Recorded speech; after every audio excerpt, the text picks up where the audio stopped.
Julian Stern on behalf of Grove Editorial Group and from Bishop Christ University in Lincoln. And my great pleasure to introduce and to talk with Adrian Brown about his book on Truth Decay. And I'll ask you, Adrian, to introduce yourself and your book briefly, and then maybe say why the book, why the topic mattered to you. That's fine. Yeah, my name is Adrian Brown. I am almost retired as a school teacher, though I teach at the Ecclesbourne School in Derbyshire. I teach a course called Ideas, which is short for Intellectual Development Extending Able Students.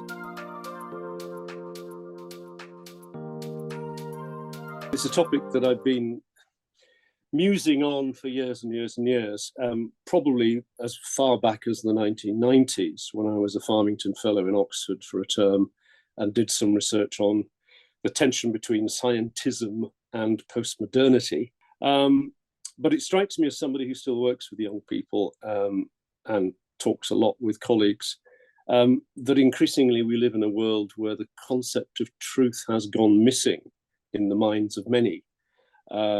And people are locking themselves into rather self-justifying interest groups who seem immune to critical thought from outside.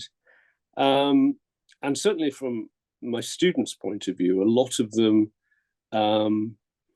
have become more interested in sound bites than they are in substantive argument.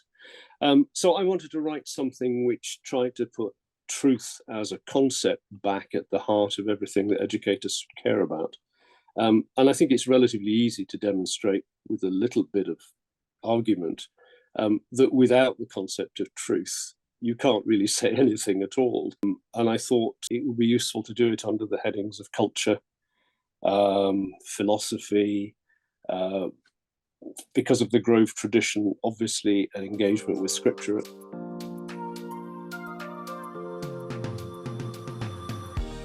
Anybody who cares about thinking clearly and speaking truthfully. So the usual Grove marketplace, I think, is all the way from folks who work at university through governors down to those who manage schools, those who work in schools, those who help out with youngsters. And the beauty of writing for Grove, I think, is that it allows you to refine what you want to say and make it short enough that nobody has an excuse for not reading something that's only 28 pages long. But if it's not accessible to people who are highly pressured, and I think that's increasingly the case with people in schools, they don't have time to read. It's not a lack of desire, it's a lack of time and energy.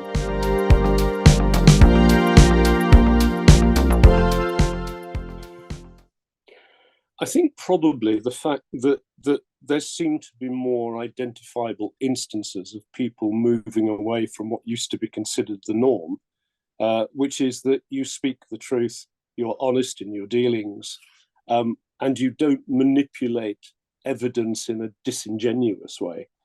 So whether you're looking at politicians and Johnson, Trump, Putin, you could name an incredibly long list of folks who are frankly simply not trustworthy because they have been found out so often as not telling the truth that their credibility is asymptotic to zero. And because you have got, in an internet age, the ways and means to disseminate all kinds of, quote, fake news, unquote, on a daily basis, I think people are particularly vulnerable to being hoodwinked by all manner of things.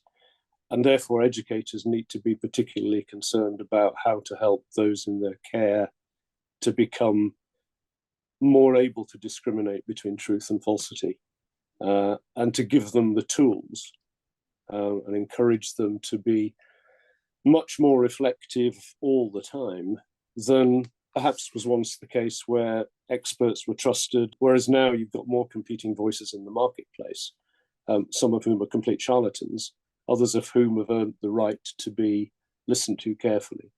And so I suppose that's that's the thing that's changed since the early days when I started to think about this.